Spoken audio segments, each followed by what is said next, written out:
Thank you so much. Naraye ndimo gusubiramo ibyo twize ejo numva ndatsinzwe nkomeza gutsindwa. Actually, Paul, to do a recap, Paul arimo kubwira Timotheo ibyo agomba gukora, arimo gukomeza kwigisha faithful men who will be able to teach others nkuko nawe yabikoraga, ariko none hakomeza no kumubwira ikintu ngira ngo cyaraye kitufasheho twese cyo kwemera ku enduring a persecution, to endure persecution, kwemera kubabazwa. Ariho twaganiraga nimugoroba, nyuma yaho nyine mubwira ibyo twize, arambwira ati ese ko Yesu we yababajwe ashaka kudupfira, kubera iki twebwe ashaka ngo natwe tubabazwe? Actually igisubizo namuhaye cya kintu twavuze n'ubundi, ese niba dukurikira Yesu wababajwe, how do we expect not to suffer nkuko nawe ya suffering? And actually icyo bivuze nyine twagiye dutanga ingero zitandukanye ziri applicable mu buzima bwacu bwa buri munsi, zigaragaza how we suffer persecution. Uramutse ugiye mu bihugu by'Abarabu uyu munsi, cyangwa ahandi hantu batizera Kristo, like in China, in Russia, muri ibyo bihugu biri hostile, abantu b'Abakristo they are suffering.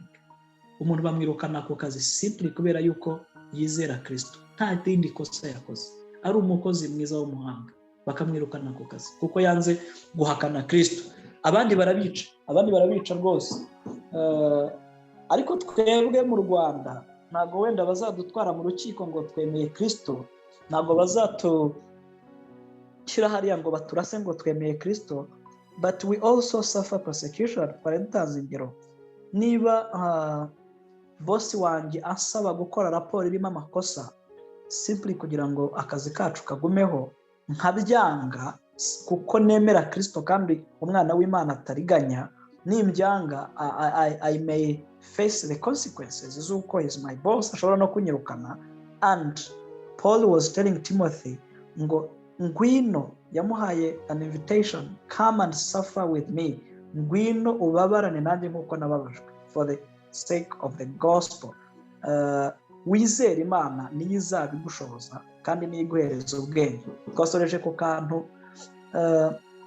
nakunze kavuga ngo niyo twebwe tutakwizera iyo izahora ariyo kwizerwa, kuko ntago yakwivuguruza. So niyo natera Imana umugongo nkavuga Mana noneho ndabiretse ntacyo mariye, nta nubwo bizayihinduraho n'akantu na gato, izaguma ariyo kwizerwa kandi izaguma ari Imana. Therefore tuyizere, dukomeze tuyizere no mu bikomeye, no muri kino gihe cya COVID ubona abantu benshi baracitse intege, ariko even in the middle of this darkness dukomeze tuyizere. Murambabarira mbaye nk'ubwiriza, it wasn't my intention.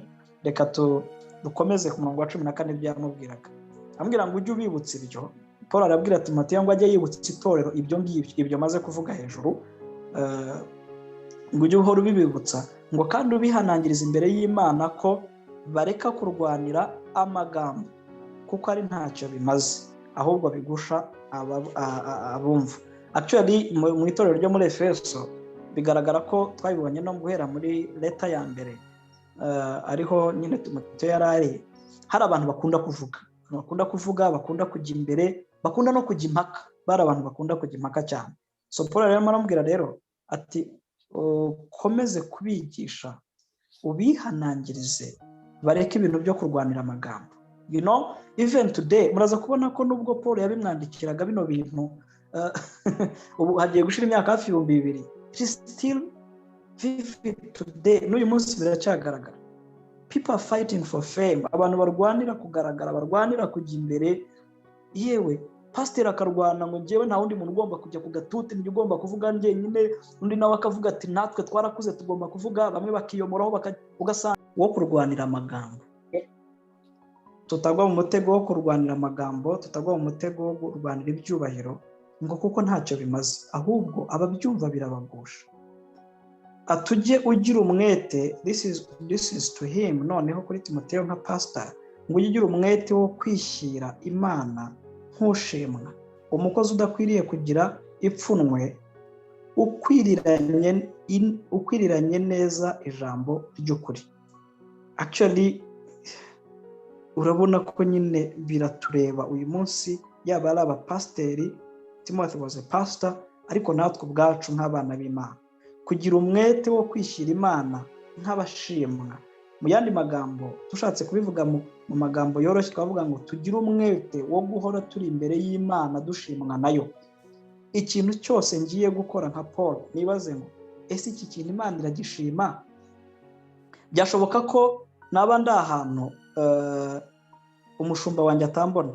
Reka dusubire nk'urugero wenda rwo ku ishuri hariya twese twanyuze, ababaye abayobozi muri church muraza kubyibuka ukuntu twabaga tumeze nk'aba watchmen, nk'abantu bacunga abandi, cyane cyane ababaga muri korali. Twabona umukobwa n'umuhungu bagiye hariya hirya mu nguni wa mugani, induru zigacika, inama zikarara ziba bugacya tukamuhagarika. Ariko hano Paul arimo aravuga ngo aho ndi hose Imana irandeba, and therefore icyo nkora cyose ngira umwete. Urumva kugira umwete, it's to strive for, no kubiharanira, something which doesn't come by itself, ni ikintu mparanira. So nahora nibaza ngo ese ibi ngibi Imana irabishima? Imwanzuro ngiye gufata uyu Imana irawushima?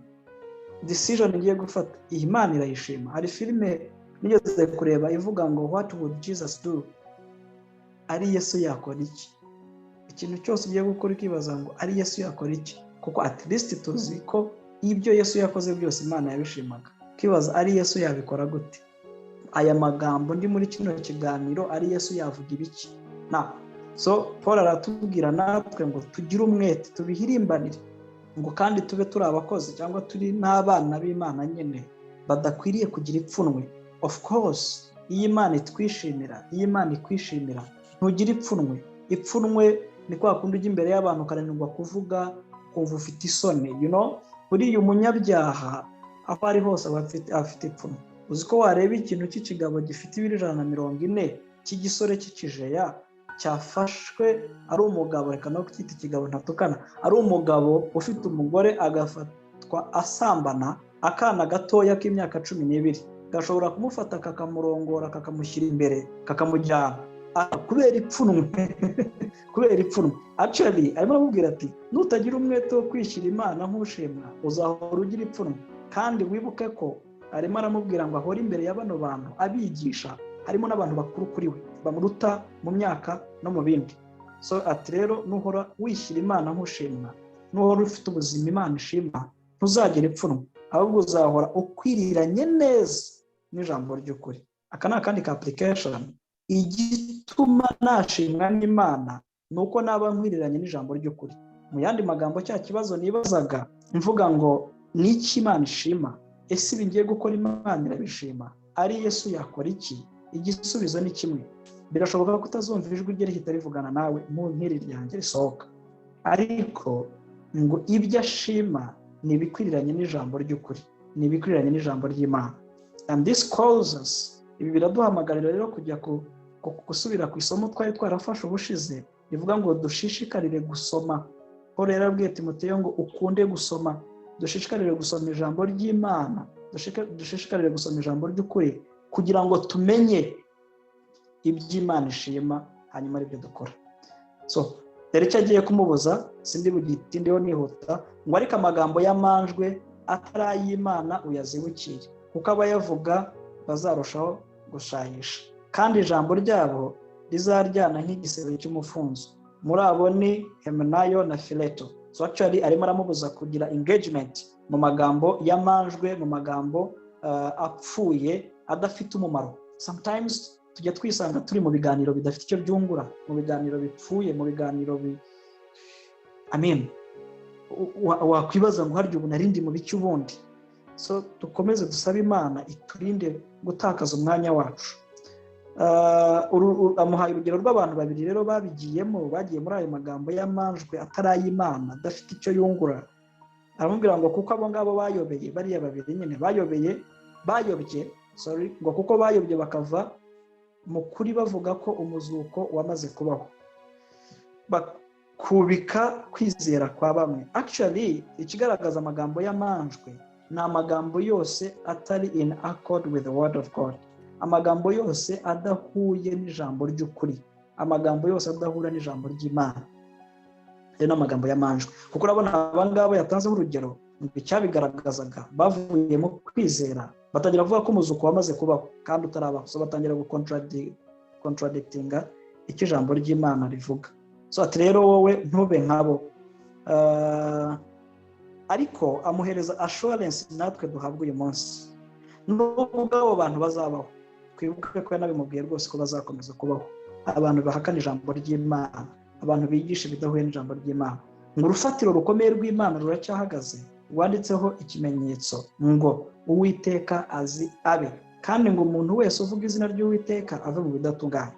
Hano harimo assurance na responsibility.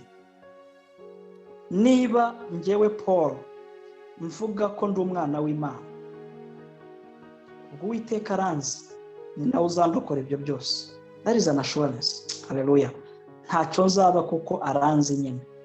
But number 2, kuba anzi ntago bimpamagarira kudamarara, ahubwo bimpamagarira kuva mu bidatunganye.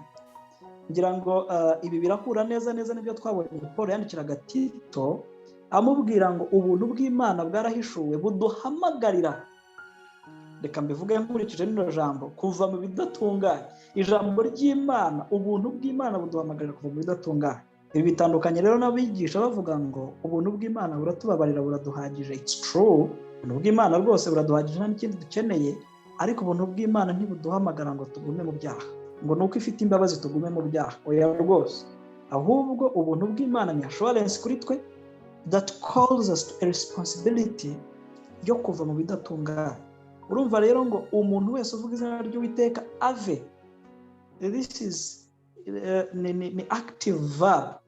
Kuva ni inshinga iduhamagarira kugira icyo dukora, tuve mu bidatunganye, bya bindi turimo, ya magambo y'amanjwe, bya bitekerezo twifidingamo, filime zitari ngombwa. Kureba filime ni byiza, ariko izitari z'umumaro tukazireka. WhatsApp ntakitwaye, ariko chat zitari ngombwa tukazireka. Amen. Utwo ni utuntu dutoya mfashe. Buri hantu hose tukajya tuvuga ngo ese bino bintu biratunganye, kuko ibitunganye nibyo binezeza Imana, kandi ibitunganye nibyo bihura n'ijambo ry'ukuri. So amuhaye ikigereranyo hano rero kuva kuri verse 20 kumanuka, ati mu nzu y'inyumba, hani ngovuga ngo mu nzu y'Imana hariya twita muri church, ko ntihabamo ibintu by'ibikoresho byiza gusa, habamo iby'izahabu n'ifeza, ariko habamo n'ibibumbano by'ibiti n'iby'ibumba, ngo kandi bimwe bikoreshwa iby'umurimo w'icyubahiro, ibindi bigakoreshwa iby'umurimo w'ubuteye isoni. So it's actually nko kumubwira bariya abantu babiri twari twabonye bateye umugongo ijambo ry'ukuri, yeah, they are still in the church, ariko noneho wowe ntube nkabo, ntube, ahubwo ube igikoresho cyiza cy'izahabu. Ibyo turabibonera kuri kino kigereranyo cy'aba bantu babiri bari mu nzu y'Imana ku murongo wa 21, niyo avuga ngo nuko rero umuntu niyiyeza akitandukanya n'ibidatunganye. Urabona ko bihura na wa murongo wa 19, niyiyeza nkitandukanya n'ibidatunganye, nzaba mbaye ikintu cyo gukoreshwa iby'icyubahiro cyejejwe, kigirira nyiracyo umumaro kandi cyatunganirijwe imirimo myiza yose. Actually arimo aramubwira ngo twebwe abana b'Imana turi mu nzu y'Imana, kugira ngo tuba umumaro, kugira ngo tube abanezeza Imana, kugira ngo tube ab'Imana yishimira, kugira ngo tube abakora ibihuye n'ijambo ry'ukuri, azanyemo indi element. Imana ishimwe ko yaduhaye ino element. Ku murongo wa 21 gatako, Imana ishimwe ko yaduhaye ino element. Nitwiyeza, something of repentance, continue sanctification. Guhora twezwa bituruka mu guhora twihana. Njya mbabara cyane iyo mbonye preaching iba, umuntu akabwiriza akarinda arangiza kubwiriza, nta muntu n'umwe ubona ku maso ye afite ikintu cyo kwihana, because Imana yacu irera cyane. Our God is so holy that iyo tuyibonye nta kindi twakabaye dukora uretse gupfukama tukareba hasi tuvuga ngo tubonye Imana yera kandi twebwe turambuye, nk'uko byabaye kuri Mose, nk'uko byabaye kuri Yesaya. And if a preaching does not come to show people ko Imana yera kandi bo banduye, iyo preaching ntabwo irimo kuvuga gospel. Niba ari preaching iza kunyereka ko njyewe nkomeye, ndi powerful, ndi very strong, njyewe nshoboye, njyewe nta cyananira, iyo preaching irimo irangira Imana. Irimo iranyereka ko nanjye ndi Imana, because tuzi ko Imana ariyo yonyine ishoboye, tuzi ko Imana ariyo yonyine ikomeye, ihambaye, yera yonyine, and twebwe we are just human beings. Niba rero preaching itaza kunyereka iyo Mana ikomeye ihambaye, ko njye ndi umunyantege nke nkwiye kuyisunga, kwishingikiriza iyo Mana, then the preaching is wrong. Irimo irambwira ibintu bipfuye. And therefore Imana ishimwe yuko iyo tubonye ko yera ikomeye twe dusa nabi, we have an escape. Dufite yaduhaye umuryango w'ubuhungiro witwa kwiyeza cyangwa kwihana. And therefore ikizatuma rero tuba ibikoresho by'izahabu n'ifeza bifitiye umumaro nyirabyo ariyo Mana, nuko tuzahora in a constant life of repentance rwose. And muri ibyo ngibyo rero biduhamagarira kugira repentance. Ni ibi tugiye kubona ku murongo wa 22 kumanuka.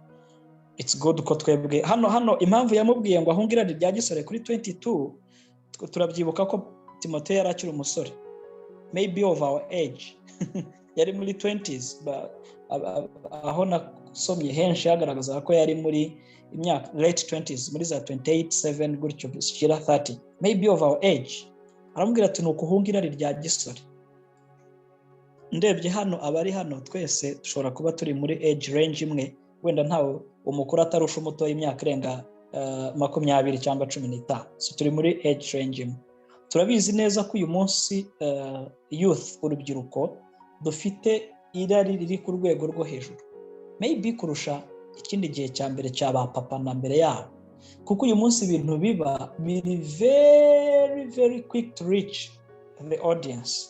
Ikintu kirabera i Kigali mu minota 2 iyo foto ikaba yakwiriye isi yose. Ikintu kirabera muri New York mu minota 1 kikaba cyakwiriye isi yose. And abasore benshi, urubyiruko, twirukankiye muri ibyo ngibyo, kandi irirari niririmo gutuma tutabaho ubuzima bwubaha Imana cyangwa Imana yishimira. Anyway, kadukoresha amagambo ari muri kino gice, nirituma tubaho ubuzima butanezeza Imana. Therefore nibituma tubaho ubuzima bw'ibikoresho bitari by'umumaro mu nzu y'Imana, mu nzu y'inyumba wa mugani, ibikoresho by'ibumba n'ibiti. And we are called, duhamagariwe kuba ibikoresho by'izahabu n'ifeza by'umumaro, kubera guhora twihana imbere y'Imana cyangwa twiyeza. And kugira ngo bikunde biradusaba guhunga. It's also an active verb. Duhunge, nuko hunga irari rya gisore. Ibyo bidukurura tuganisha mu kutubaha Imana, tubihunge. Ngo ahubwo ukurikize gukiranuka no kwizera n'urukundo n'amahoro. Ni ibintu bine: kwizera, gukiranuka, kwizera, urukundo, amahoro. Wa mugani, umuntu ukiranuka, umuntu ugumana kwizera kw'Imana, kwizera Imana, nibyo twahereyeho. Umuntu ufite urukundo, ari ugukunda Imana no gukunda bene data, amahoro aba automatic. Ariko ibi byose nibiza muri package, nibiza muri package yo kuba dufatanije n'abambaza umwami wacu bafite imitima iboneye, twese tukabikora collectively, atari njyewe Paul njyenyine, ahubwo ari Paul na Paul wundi, na Brian, na Brenda, na Charles, na Iva, I'm just saying names. Abo bose bafite imitima yubaha Imana, nitubifatanyiriza hamwe tukagira gukiranuka, tukagira kwizera, tukagira urukundo n'amahoro, bityo tuzaba tubaye babantu barimo babaho ubuzima bwo kunezeza nyirabwo, turi ibikoresho bikora umumaro, bifitiye umumaro nyirabyo, cyangwa se duhunze ryarari rya gisore wa mugani. Cause irari rya gisore niturikurikiza ntituzakiranuka, niturikurikiza tuzaba dutakaje kwizera, niturikurikiza nta rukundo tuzaba dufite, ndetse amahoro azanabura rwose. quickly kugira ngo turangize kino gice, aramubwira ati nyamara ibibazo by'ubupfu n'iby'abaswa ntukabyemere, uzi nawe ko bibyara amahane. Kino gihe hari abantu benshi bizerera mu kuramya ibigirwamana, bajya impaka nyinshi muri Efeso, bagakunda kubaza ibibazo bidafite iyo biganisha. So bigaragara ko Timoteyo ashobora kuba yarashakaga kugira ngo abakonvisinge cyane abemeze, ariko aramubwira ati ibyo ngibyo rwose ntukabyemere kuko urabizi ko bibyara amahane.